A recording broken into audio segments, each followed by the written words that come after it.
we are opposed around the world by a monolithic and ruthless conspiracy that relies primarily on covert means for expanding its sphere of influence, on guerrillas by night instead of armies by day.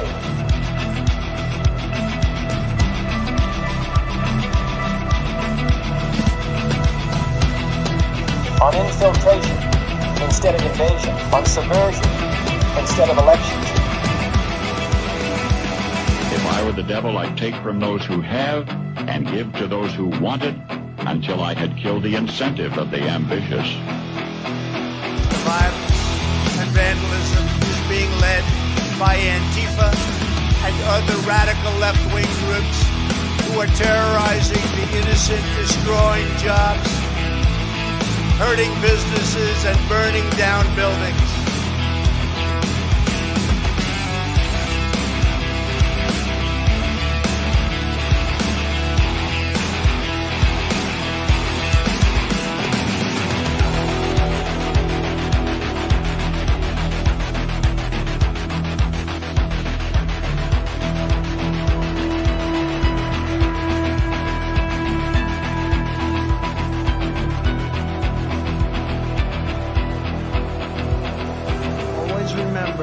They are coming after me because I am fighting for you. That's what's happening.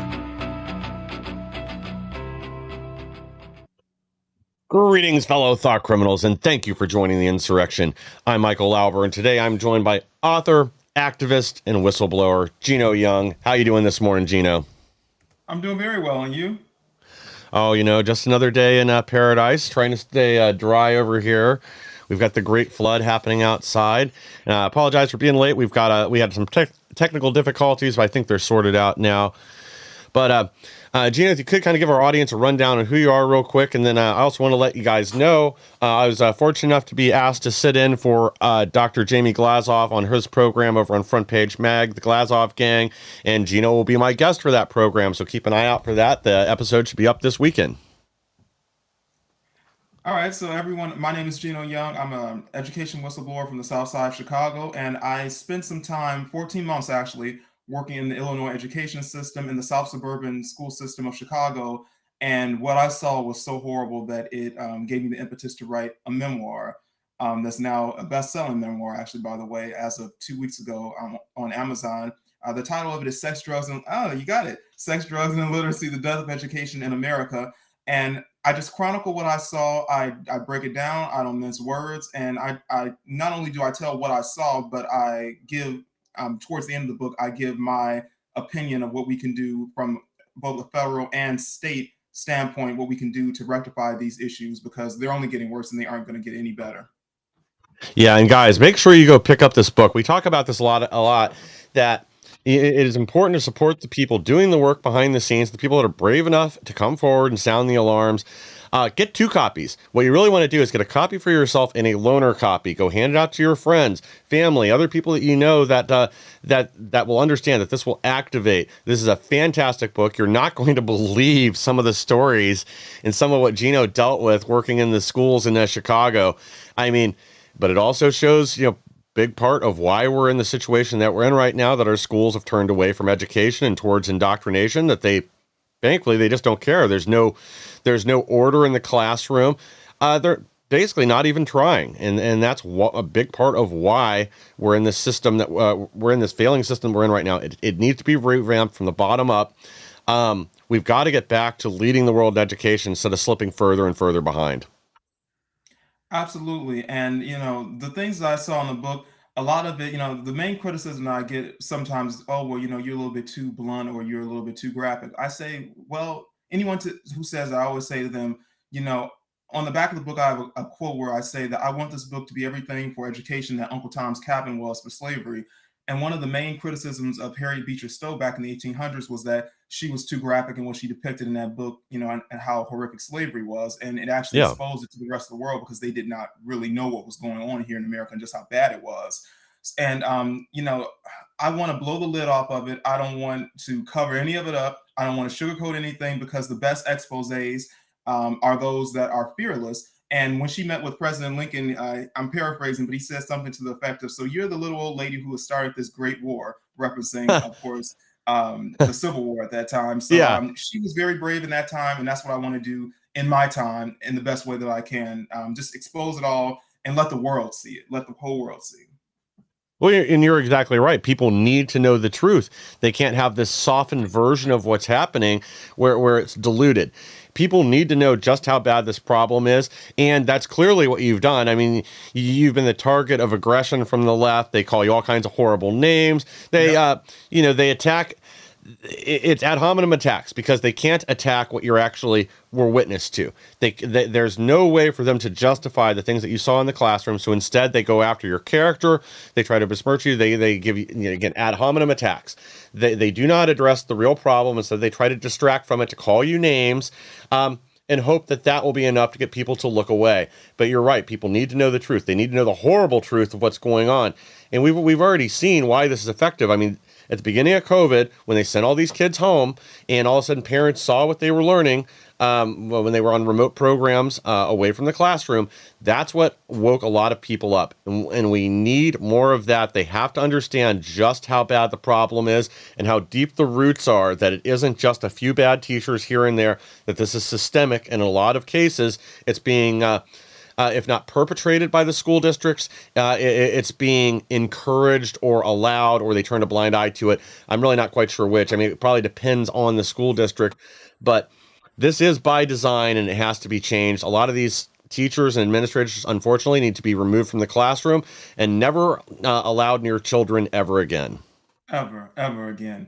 I'm just sitting here thinking, it reminded me of a story, actually looking at your background with all the fire, it reminded me of a story that I actually have never told before. And I don't even know if I got into it in my book, but there was this kid that was in a class that my mother had at her school, and he had a cigarette lighter in his pocket. And I guess he was like playing with it or whatever. And he was wearing these cheap Temu blue jeans.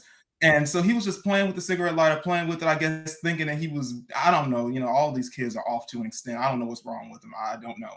But anyhow, he was playing with it and he had on these Temu jeans, and I guess it flickered and ignited.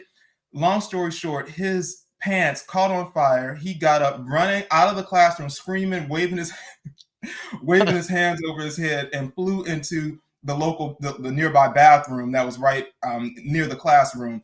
So he actually ended up getting taken out of the school. I believe he had to spend some time in a burn unit.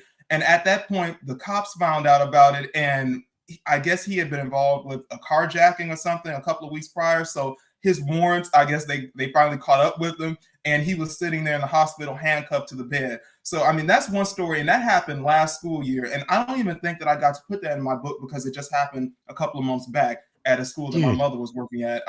Thorn Ridge High School in Dalton, Illinois. So these are just, this is just a microcosm of a much bigger issue, just a symptom of a much greater rot that's going on that I couldn't even fill my book. I mean, it's 200 pages, but there were so many stories going on even after the book was long done. I couldn't even fill it all with the stories that I have in my head because so many things happened even after I was done with the book. Yeah, I kind of feel like those words don't even belong together in a sentence. Like, high school student, his outstanding warrants set himself on fire in a classroom. Like, I didn't have that on my bingo card for today. That's for sure. Yeah, dude. Well, your background just sparked my memory. No pun intended. Yeah. Oh my gosh. Well, I guess we better jump into kind of the main stories. And obviously everybody's talking about this blowout election in Texas where Ken Paxton just dominated Rhino John Cornyn. Breaking update. Ken Paxton smokes Rhino John Cornyn in landslide victory within 1 hour of polls closing. Trump responds. And I think most of us kind of are... I knew that Paxton was going to win. I did not expect it to be by this wide of margin, but I'll take it. I think this really shows where the country is right now, that we're sick and tired of these obstructionists in Congress that won't allow us to get anything done. And again, Cornyn, changed his tone on this during the primary runoff, because keep in mind, he won the initial primary, but the way it works in Texas is if nobody gets above 50% of the vote, then it goes to a runoff between the top two candidates. So once the other other people running. I was going to say rhinos, but they weren't all rhinos. Wesley Hunt was in that race. He's an awesome candidate from Texas, great guy in the House. And there was one other person that I was corrected, and is not really a rhino. I called them this before, and sorry, I don't remember the name now. But once people coalesced, once you got rid of everybody that wasn't polling, high enough, that Texas came together, got behind Ken Paxton, and now the Democrats think that somehow James Tallarico is going to pull to the forefront, but I just don't see that happening, especially when he was given a speech a couple days ago that he wants to make Texas vegan. I don't know how that is not going to work. Yeah, vegans in Texas. I mean, no, not going to happen. Not with all that barbecue down there. I think that this just goes to show you that all of, as Dan Bongino calls them, the doomers and those who want to say, oh, well, MAGA is dead. Yeah, MAGA is dead, and the president has 100% track record of success with his endorsements in this midterm primary. So, I just think that we all need to be very careful of the voices that we listen to. I believe that there's a lot of foolishness going on right now. Of course, obviously on the left, but even on the right, unfortunately. And I think that we need to be very cognizant and don't let anyone demoralize you. This is our 250th anniversary as America, and we need to embody that spirit of liberty, that spirit of having, just a can-do will about ourselves. I don't care how bad it looks. I don't care how stacked the odds might be. I mean, they were stacked in 1776. They were stacked in 1944. I mean, you can, call the road through history. I think that we need to be very cognizant of that and understand that what we're made out of as Americans. We're made out of some really tough material, and we can be forthright. We can stand firm on bedrock principles and understand that our country is worth saving. And anyone who tells you to stay home, or anyone who says, oh, well, this pet issue hasn't been addressed, or that pet issue hasn't been addressed, so the president doesn't care about you, don't listen to any of these people. Just understand what's at stake. Understand that the opposite, even if the Republicans, conservatives don't get it right all the time, the opposite, the alternative, is going to destroy you. We saw a microcosm of that when Biden was in office. And if you think that was bad, you've seen nothing. So I think that this is a great moment. This is a teachable moment that obviously we still need to be very aware, very vigilant. But I think that we're in a good spot, and I think that it's going to get a lot better. Well, I think you really hit the nail on the head. America's been good at rising to the occasion when the situation demands it. Now, that doesn't mean we always make the right choice off the bat. Sometimes you have to do the hard things. You have to make sacrifices, and sometimes you have to correct things. Sometimes it takes time to address the problems. But I think you're exactly right. I think people are starting to see what the real threat is here in the long term, and especially as we see some of these races in Texas and how they shaped up. I mean, I don't for a minute believe James Tallarico is suddenly going to come to the forefront and save the Democrats in Texas. I just don't buy it. Something I saw pointed out, and again, this is anecdotal evidence. It doesn't necessarily mean anything, but a few people in Texas have pointed out that they've seen the Tallarico signs coming down. They don't see more going up. That even Beto, had growing support against Ted Cruz, 6 years ago, whatever it was. I think it was 4 years ago. But he had growing support over time, and you're not seeing that. The more Tallarico talks, the less support he seems to have. And that makes sense when you see some of the things coming out of his mouth. Like the vegan thing is just funny, considering, all the cattle ranchers, barbecue, like you said, and everything else in Texas. That's just not in alignment with who Texas is. Maybe parts of Austin, but otherwise not so much. And some of the other things, like trying to use the Bible to justify abortion and other things, like this is just not going to fly with your average resident in Texas. And I think most people know that by now. There was a great video, and sorry, I'm having issues getting it to run, so I was just messing with it in the background. But Rep. Brandon Gill speaks at Paxton Victory Party, nukes James Tallarico. What kind of grown man daydreams about trans kids? And again, this is another thing where the left is just out of alignment with reality. There are no trans kids, but there are parents with mental illnesses. And we've got to start addressing this problem for what it is. And I think most of America kind of breathed a sigh of relief when the administration changed over from Biden and we stopped trying to cram this down people's throats in the classroom all over the country. I mean, keep in mind, the Biden administration was trying to use the Department of Education to cut funding to schools for their school lunch program if they wouldn't let boys in the girls' room and girls in the boys' room. And now we're not seeing any of that. Now it's no longer being forced, and you're seeing more and more parents beginning to stand up to this. Exactly. And, just going back to Tallarico, I honestly don't understand how anyone can even think that he has a shot, really. I mean, how did they? We know Jasmine Crockett was horrific, and she obviously was just a clown show. But this Yeah. guy, how do you think that he's going to play in Texas? I mean, number one, you want to say that you want to make Texas vegan. Okay, that's strike one. Strike two, then you come out and you say that God is non-binary and that I believe that he said there are over 60 known genders. I don't even remember the Yeah, number. it's something like that. Crazy stuff in my mind. I mean, like I said, this is just common sense at this point. It's just common sense and a numbers game. How many people in the state of Texas do you think are going to fall for that? I mean, even there's some sane, if there are any left, but there are some South, Democrats or independents, whatever, that wouldn't vote for that guy. He's just so far left. But he's a symptom of a greater issue because what he represents is the far left of America, the far left of the Democratic Party that has co-opted the party completely, that simply does not exist in the same universe that we do, mentally, spiritually, psychologically, whatever you want to say. Yeah, and you're exactly right about there's a few sane Democrats left. I'm actually trying to find this lady's name right now. It's Amy, I think Walters, but I might have the wrong last name. But she's a Democrat strategist, and I've seen her on a few programs before. But I happened to catch her kind of responding to these elections in Texas yesterday, and she said, this is part of the problem right now. Well, two things that she addressed. One was if they do get a radical fringe candidate, like she was talking about AOC on the Democrat presidential ticket, and then the party comes in, intercedes again, uses super delegates to instead put somebody more palatable to the power structure, like say Kamala Harris, in on the seat, that they are done, that they are going to lose the youth, and it's just not going to happen. And she also mentioned that, like with the split, with even where Democrats are right now, that a lot of them, when it comes to this gender nonsense, like the joke is, there's 2 genders and 58 mental disorders, and there's some truth to that. But even a lot of Democrats are starting to wake up to this, especially when it's starting to affect their own kids, when they're seeing that they're being indoctrinated, like what's happened in with the Denver city schools and other places where they try to hide this from the parents. And if they don't want to go along with it, they're giving them fines up to $50,000, threatening with jail time for not going along with that gender ideology. And it's starting to affect parents on the left. So there is a growing divide there. And that's something that Tallarico underscores, really highlights, and why I don't think he'll fly in Texas or anywhere else. But that wasn't the only shakeup in Texas. Mays Middleton crushes Chip Roy in GOP Attorney General primary. And this I kind of go back and forth on because Chip Roy has been pretty good as of late, like the last year or so. But there are a lot of moments in his past where he's signed on with the left or taken just crazy positions on certain issues.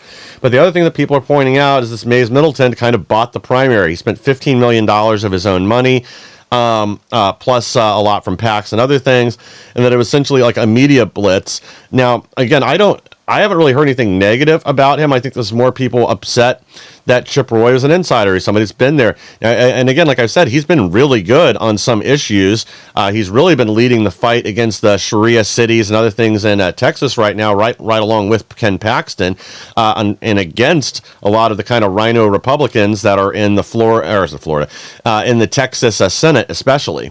But I don't know if this is a victory or not. I guess we'll have to see what shakes out from Mays Middleton. I am going to start doing more research. Like, I was familiar with this race. I knew he was spending buku bucks to win, but I do want to know more about him, because that's kind of the issue with some other candidates where they've spent a lot of money and kind of slipped through, but they don't have good policy positions or a track record or anything else.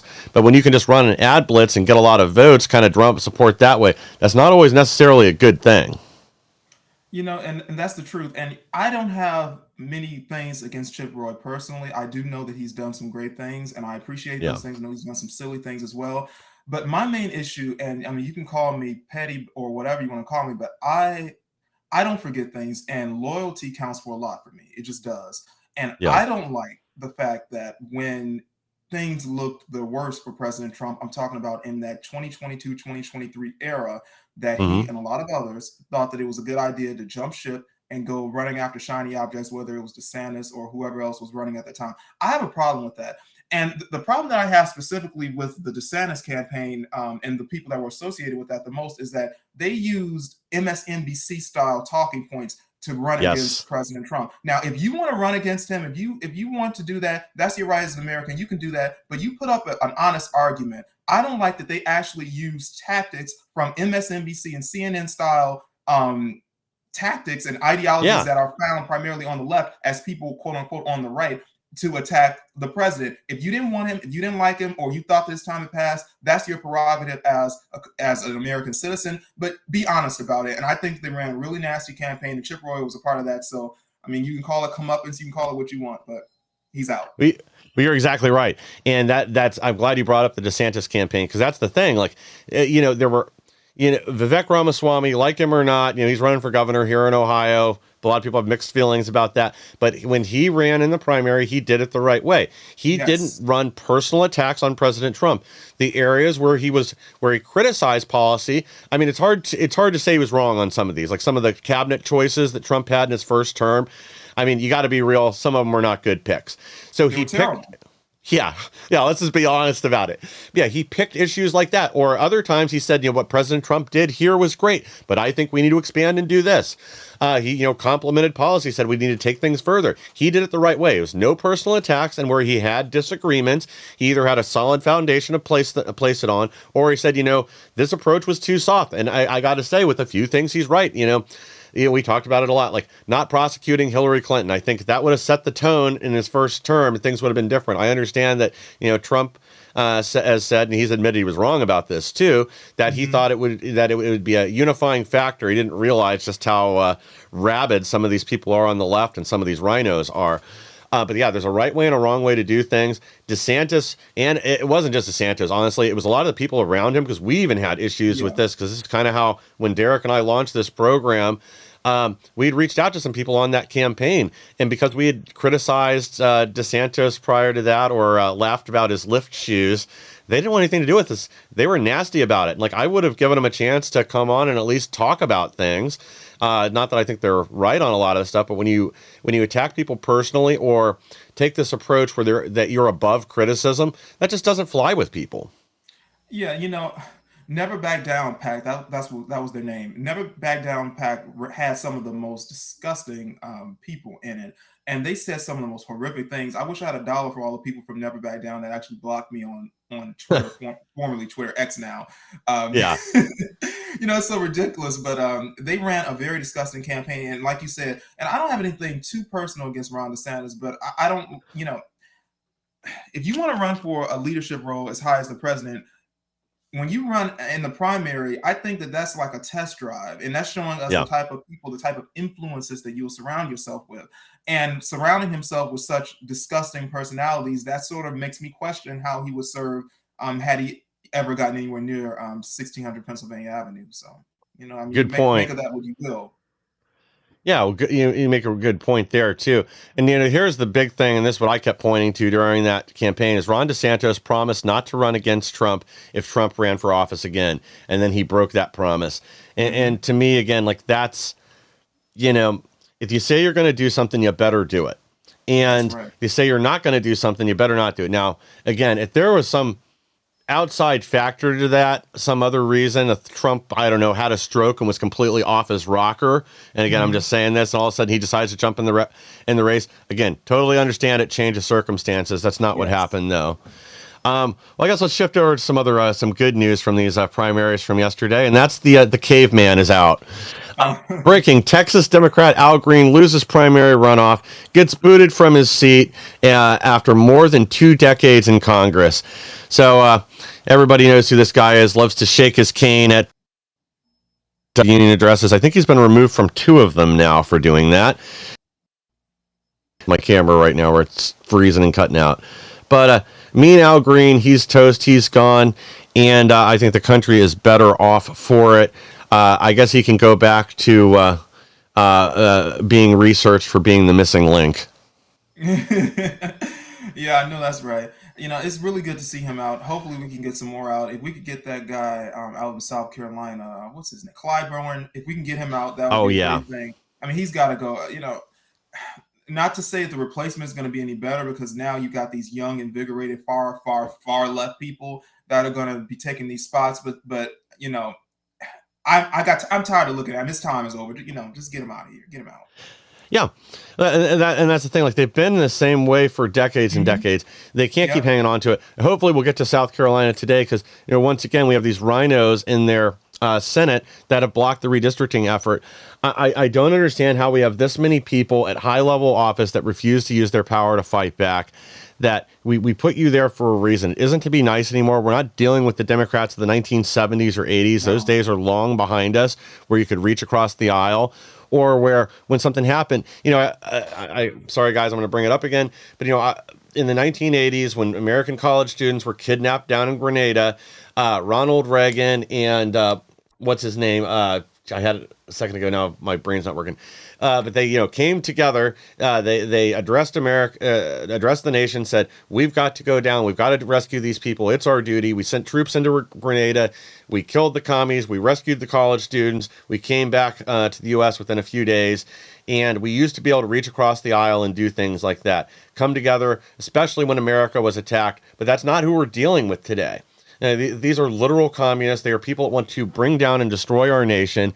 They do not hold our values. They have more allegiance to foreign nationals than they do to the United States, and I think that's become self-evident at this point. This isn't the 70s and 80s anymore. We are fighting for the heart and soul of America, and unfortunately, the left has just gone further and further down that path. And as we're going to talk about here in a few minutes, they're now embracing opponents of ours overseas rather than doing what's right for America. And that's so profound. And what's uniquely disturbing about that is that so many Republicans, and these are old establishment types, but even some that you wouldn't suspect, they act like if we lose, that it's oh well, shucks, we'll get them next time. No, it's not really like that anymore.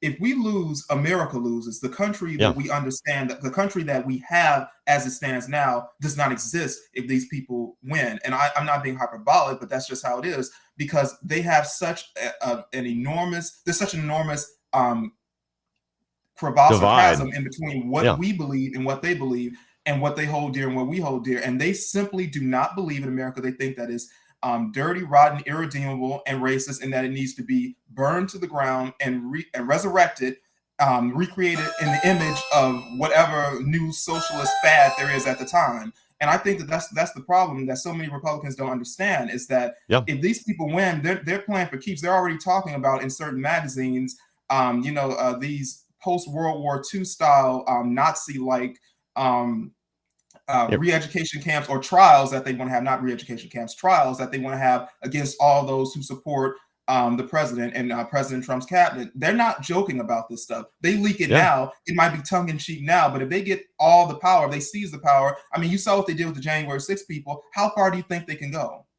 Well, yeah. And they're already making lists, like I'm sure you and I are on them. Oh, But yeah, there's several candidates. One of them I know just lost her race, also down in Texas, that literally talked about concentration or re-education camps, Mhm. and that they needed to seize children of conservatives, get them out of their Yes. households, put them into government systems there, so that they could, undo the damage that the Christian or Mhm. conservative parents, of indoctrinating them with their values. These people are off their rocker. They're totally unhinged, and they will. This is what's scary to me. The left will use the power and go beyond it if they are granted power, and the right refuses to use it. And there's no better example of that than what's going on with a lot of these states in the redistricting fight. But we also have this. Ted Cruz reveals that 4 GOP senators who are pissed off over Trump's recent endorsements and threatening to derail his agenda solely out of spite. So this is 4 additional senators that Cruz is talking about that are mad that he didn't endorse Cornyn. He endorsed Paxton and some of the other endorsement that's Trump's made. And again, this is one of the areas, again, I'm more than happy to criticize Trump on. I think there are some of his endorsements that make little to no sense to me, like Lindsey Graham, Lady Grahamnesty. And Mike Lawler up in New York, he signed on to this amnesty bill. Yeah. So it's definitely not a perfect track record. But No, Cruz, and what's go ahead. No, you go ahead. No, I was just going to say what's disturbing and disgusting about that is that, Democrats, I don't care what it is or how far left they are or how, middle of the road they are, with the exception of John Fetterman, they fall in line, they get it done, they get the agenda done. Even when Joe Biden was in office, John Fetterman got the job done. He went in there and acted like a good little Democrat. Why is it that the conservatives, why is it that we always have to compromise? Why is there always that disconnect between the voters, the population, what the population's 77 million people voted for, and then you have these entrenched establishment rhino types who feel like they know better? Why do they feel like they're so safe and so comfortable to go against 77 million people? That's the part that I don't like. And this uniquely exists on the right. The left doesn't do this. I don't care what's going on. They will fall in line. I don't know if they have a little dirt on everybody over there. I don't know what it is, but they all fall in line no matter what. Only the right does this. Yeah. Yeah, there are very few on the left that will buck their party on anything, besides Fetterman. And even Fetterman, it's only a few issues. He goes right along with the Democrats too. Right, he just started. Yeah, there's a few things where he votes against the party, but otherwise he's not really any better. I mean, I get it that we kind of want to highlight this because it's useful to us at the moment. But when you look, I don't know, I'm not real excited about Fetterman. I don't want him to switch parties or anything like that. I think it would be mostly a detriment to us. But anyway, that's a whole other story. But you're right. They fall in line, and unfortunately our side has more loyalty to the Uniparty, and that's the issue. I mean, they literally want to punish Trump for endorsements, and what they're saying is they're going to block his legislative agenda through the end of the year. And I have no doubt that's true, especially look at the statements from Tom Tillis and from others in the Senate on this. Like they are furious right now that the face of the Republican Party is finally changing. I wish we had gotten behind this earlier, that we had really started pushing to primary a lot of these rhinos, especially in the House. But I think this needs to be a goal of ours in 2028, that we really need to eliminate a lot of these rhinos, the ones that constantly cross the aisle with the Democrats, or the ones that want mass amnesty, or the rest of this stuff. We've got to get these people out of D.C. and get people that actually represent the voters.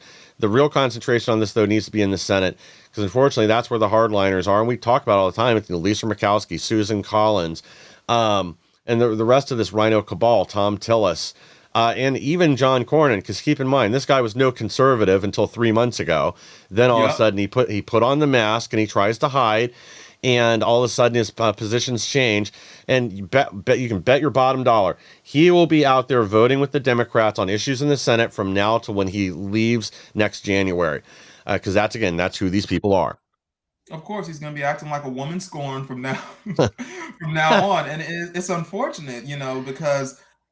Okay, you lost your race, but at the same time, what was originally the mission? Why did you run? You ran allegedly. We know you ran and enrich yourself, but you originally ran. The object of your candidacy was to be a voice for the American people. And if you're now going in office and every day you wake up, it's just to hate the president because he went against you, and just to cast your vote as a naysayer simply because you're scorned, who are you really hurting? Now you're hurting the American people. It's no longer about one man. Now you're after 77 million people, and your legacy, what's left of it, is forever tarnished. So go right ahead, John Cornyn, be a fool. Go on.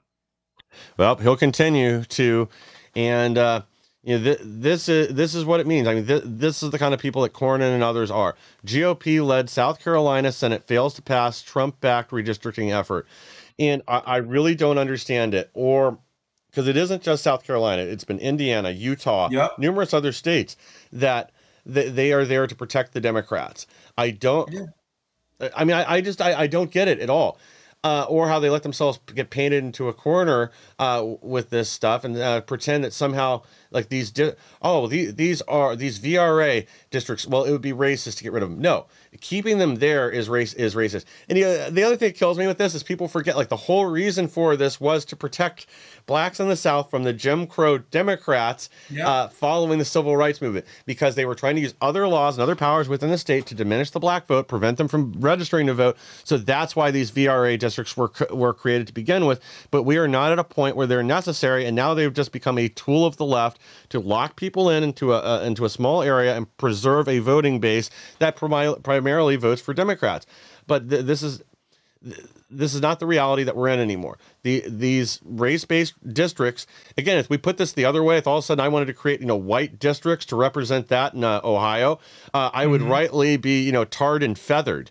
So we can't pretend somehow it's the other way around just because it's historic and this has been around since the 60s and whatever. No, it's time to get back to real representation, end the gerrymandering all the way around, and let people fairly compete for the vote of the people. Exactly, and the left talks so much about voter suppression. Well, what could be more suppressing of the vote than to lock such a large swath of people into a district where there is no competition? Now we will have more competition. You will get Black conservatives such as yours truly who may decide to step up and run for an office. You will have more representation, but that's their fear. They want to keep Black people painted in the corner. Keep on promising things that they'll never live up to, and keep them confined to that mentality of dependency and now mental bondage. That's what they want. And their greatest fear is that more and more Black people wake up, their greatest fear is that more and more will come out and say, you know what, I want to run as a conservative. I might not agree with everything, but you know what, they support traditional values, and they support more Christ-like approaches to governance and self-governance, which is something that is completely dead on the left now. And a lot of Black people find themselves, in this conundrum where they understand that they've been voting this type of way for all these years, but now the more they think about it, their minds and their ideals and ideology does not align with this party that they were told, hey, you go and pull a lever for no matter what, vote blue no matter who. That is no longer working with so many people, which is why you see such a mass push for illegals to come over here, because and they call it great replacement theory. It's not a theory, it's a fact. They want to replace the populace that they are losing. They're losing electorally. In the map, people are fleeing from blue states. I live in Illinois, and we talked about redistricting. We have that little district that looks like an amoeba in the middle of our state that even Stephen Colbert lampooned on his show. So, when you think about it, these states between I think 2023 and 2024, Illinois lost 56,000 people. After a while, guess what? You're going to start to lose not only electoral votes, but you're going to start to lose congressional districts, and that is their greatest fear. Yeah, and that's a big part of. Yeah, that's a big part, I think, of why they want the illegals in Illinois and other states, is because people are fleeing blue states. And, I think this is another thing that broke up a lot of people in the Black community, was they were having their resources taken away, their community centers, other things. Things are not being done. Of course, they pander and make promises every 2 years when they need their votes, but things don't come to fruition. But they saw this in reality. They smack them in the face when all of a sudden their gyms and community centers are getting closed down and instead turn into a bed and breakfast for Venezuelan migrants that are here illegally, that they became the priority. And it's the same across the state. And I think Tennessee is probably the greatest example of this. You're going to have a white Democrat that was representing a Black area replaced with a Black woman who happens to be a lifelong Republican, and they're upset about it. I just don't understand. Especially, again, when, like you said, it's the amoeba district. It's where they draw these lines out to include all, and it's the same thing here where I live. There's one of them not too far from where I'm at, and two more in Ohio where it's the same thing. And the only reason these districts exist, it is not to better represent Black people, because trust me, if they were voting for Republicans, these districts would be gone like that. It is to keep Democrats in office, and they think that's the only way that they can do it. Of course, and that example you gave of Tennessee is that is the quintessential example, because it shows that Democrats, they only care about race when it benefits them. If there's someone Black that's running versus someone white that's on their side, they will sail you down the river in 2 seconds and won't think twice. Yeah, exactly. Oh, exactly. We're going to shift a little bit to a slightly different topic, and that's New Jersey. Protesters clash with ICE outside New Jersey Detention Center. Senator claims that he was a pepper spray injury. Let me go and pull the next one on this too, because this is something that could turn into a problem. We kind of touched on this yesterday, but we were running out of time. New Jersey agitators clash with federal agents, construct barricades outside Delaney Hall ICE facility. Well, they've now since then claimed this is now an autonomous zone. They've encircled the ICE detention center, and now that's the new Chaz Chop. crap. They are claiming they are autonomous. They no longer are subject to the authority of the state of New Jersey or the federal government. You know what? Maybe we should treat them like this. Treat them like they just seceded and they're a foreign power. We will cut off water. We'll cut off utilities. And see if they can actually handle it. Exactly. And after you let them play house a little bit for a little while, you go in there and I mean, if they're insurrectionists and they say they've succeeded, I mean, what do you do with those people? Yeah.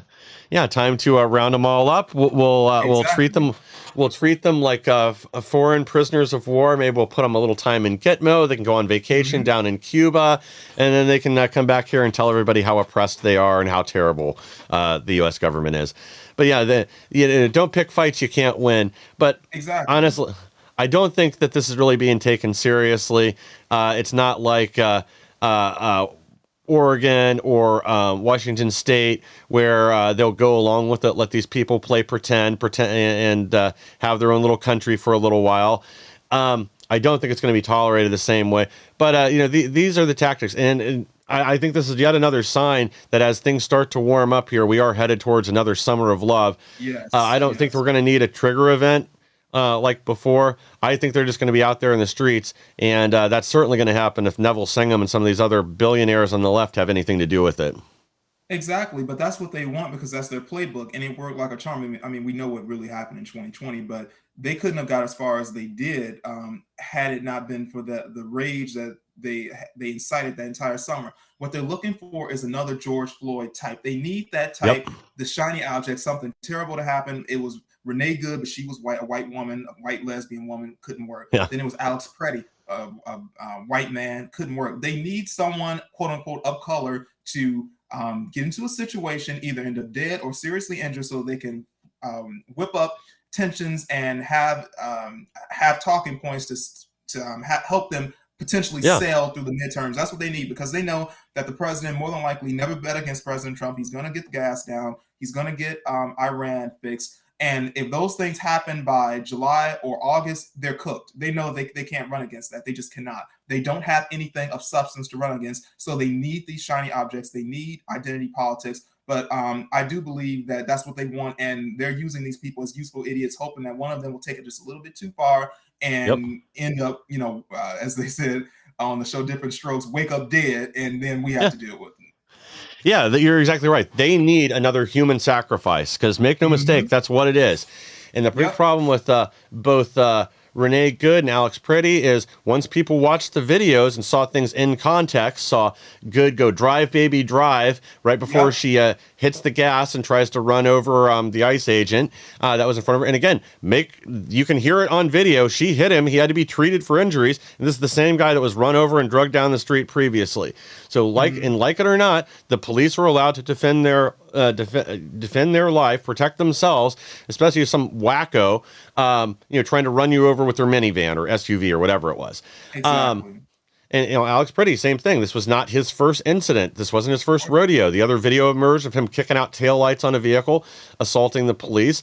Now, I don't know from the camera angles. It isn't clear. They say he reached for the gun and tried to pull it. Other people say, it just popped out and they saw it, and that's why he got shot.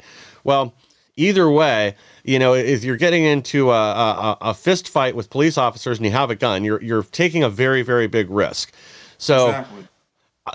I tend to think, again, when you have multiple agents saying he reached for the gun and that's why they shot him, they're probably correct. And again, they saw it, we didn't. But at the same time, this guy was begging for something to happen. The left is trying to push people into situations where they know someone is going to get killed or injured. That's why ICE Watch is instructing them to go out and do this in Minnesota. But you're exactly right. They're waiting for something to happen, and they want the victim to be a person of color, somebody who's black or brown, so that they can say that, this is the Trump's Gestapo, and this is just a sign of things to come. And again, there's no truth. Did you happen to see this video yesterday? I actually meant to grab this. I forgot until right now, of two guys leaving an ICE facility. I think this was in Chicago. A black guy and a guy looked like he was probably Hispanic, walking out, and they're cheering, thinking they're people to get out, until the people from behind the fence say, they work here. They just got off their shift. And then all of a sudden the tone of the crowd changes. They start yelling racial slurs at them and throwing things at them. They were cheering them like they were heroes 2 seconds before that, when they thought they were people that were arrested by ICE and getting released. I mean, these people are nuts. They're on a whole nother level. Exactly. This is the ideology, though. They don't, as I said earlier, they don't live in the same world that we do. They don't. Mentally, psychologically, whatever you want to call it, they do not exist in the same universe that we do. If they can't use you, or you're not of benefit to them, then you're part of the problem, and you're part of what they must destroy and then recreate in their own image. Anything that goes against them is a part of the problem. You're not with them. You're not all in. You're all out. And Yep. that's a very dangerous mindset and ideology to possess. Very true, because it isn't always that simple. So, I mean, sometimes the situation is an either or, but there's a lot more Exactly. nuance to most of what's going on in our world right now. And, Mhm. I would hope some of these people could wake up to the reality of the side that they're on, but it's also hard for people to admit they're wrong. And that goes for everybody. But Yeah. they've embraced an ideology that's completely destructive, that's bent on the collapse of our country, and the alternative is far, far worse. We certainly don't want a global government, and I think in the No. long-term goal, that really is what they want. Well, guys, we're almost out of time. I want to sneak one story in here, and I'm going to go ahead and apologize now to everybody. But Antifa, times are tough. And Antifa is doing what they have to do to support Oh their God. members who are now in prison. Leftists plan striptease event to raise money for convicted Antifa terrorists. Guys, Oh. if you're up in Portland, I think, you can go to the Sluts for Prairieland defendants. They're going to have live DJs. There's a roadshow and updates that's available to all ages. But then they're going to have a benefit DIY strip club. I don't know what that means. I'm not going to find Unicorn. out. And Pride kickoff dance party. Oh, and there's going to be a letter writing campaign. So they've got all their bases covered. So yeah, if you guys want to go see some femboys and bull dykes, take it all off for you. Head to Portland, and you can even help raise money for their little terrorists in jail down in. You know, some stuff is too ridiculous. To quote Greg Gutfeld, anyone who takes off their clothes for free is a person that you do not want to see naked. Period. End of discussion. Yes, You want to see someone running around looking like a sack of potatoes with pasty skin and yeah, dimples and rolls showing all over the place. You go down there to that free strip tease. No one wants to see that. It's disgusting, but that just goes to show the mindset we're dealing with. These people are sick. Period. dude, They're sick. it's gonna be They are. track marks and bruises at this Oh show. God. They're gonna look like they've been getting sacks of quarters thrown at them for a week. Yep. Um, are there any besides don't attend this event? Any words of wisdom you'd like to share with our audience before we wrap up for today? Um, well, I guess I'll just wrap it back around to my mission, which is education. I would say to parents, if you don't know, if you weren't present at the top of the show, I did write a book. It's called Sex, Drugs, and Illiteracy: The Death of Education in America, and it exposes what I saw in schools for the 14 months that I spent in the Illinois school system. And I want you to know that this is not just a Chicago thing. It's not a black thing. It's not a white thing. It's ubiquitous. There is no place that is safe. There is no small town that is exempt. If you think that your children are safe, they're not. Your child is but one school administration change, one school board election change from failure and from destruction. And parents need to be cognizant. They need to be aware and understand that there are resources. You can opt your children out of these sexually explicit things. And if you don't want to do that, if you're just fed up with the system, you can homeschool. And I understand everyone can't do that, but there are homeschool co-ops that are available. There are local homeschool co-ops in certain communities. I give resources to all of that in the back of my book, and just understand that we have to be proactive, not just to use this as a shameless plug, but just across the board, whether it's, doing my part as an author and trying to speak about what I saw, or just, just a common person on the street. Maybe talk to some of your friends you haven't spoken to in a while, see how they're doing, ask them, about politics, talk about it, and just be cordial and kind. But you need to understand that we're in a true cultural, spiritual battle. And it's not going to be one if we're all too afraid and we just sit around and just wish things away. There's not one person. I love President Trump to death, but he cannot do it on his own. He can't. We've seen that. It's Yes. not going to happen. We all have to do our part. Yeah. Find your spot and get in where you fit in. Well said. And yeah, all children are entitled to be protected from predators, to be given a good education, to have the opportunity in front of them to be successful. That's not what's happening now. When our schools have become more about indoctrination than education, they're not being given the basic tools that most of us were given growing up through the schools, whether they were government schools or private schools, or you were homeschooled or whatever. Most of us were equipped. We were taught to read, to write, to do basic math and arithmetic. We knew our real history. And now our schools have turned into indoctrination centers. I mean, this video I saw a couple weeks ago in Baltimore, where it was a student going around trying to get people to read off an index card that had words like silhouette and extravagant on it, and their inability to do so. I mean, that is just beyond an embarrassment.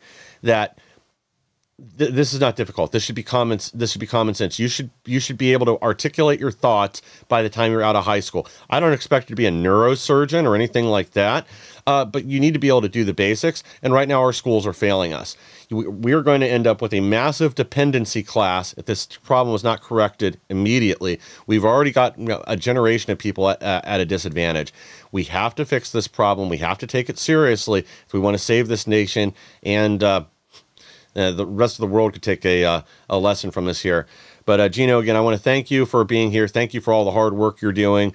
Again, look out for his interview. He'll be on with the Glazov gang here shortly. I think that interview will be out either Friday or Saturday. And then you got another big interview you're doing later today. You want to make an announcement? I do. I'll be appearing with Sean Hannity on his radio show. We're going to pre-record it in the afternoon, so it might be on today or tomorrow, but just be on the lookout for that. I'll be on his show, and it's going to be a lot of fun.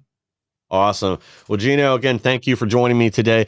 To our audience, thank you for being here. Please like, share, and subscribe. Help us to grow so we can bring more people the news, the mainstream media,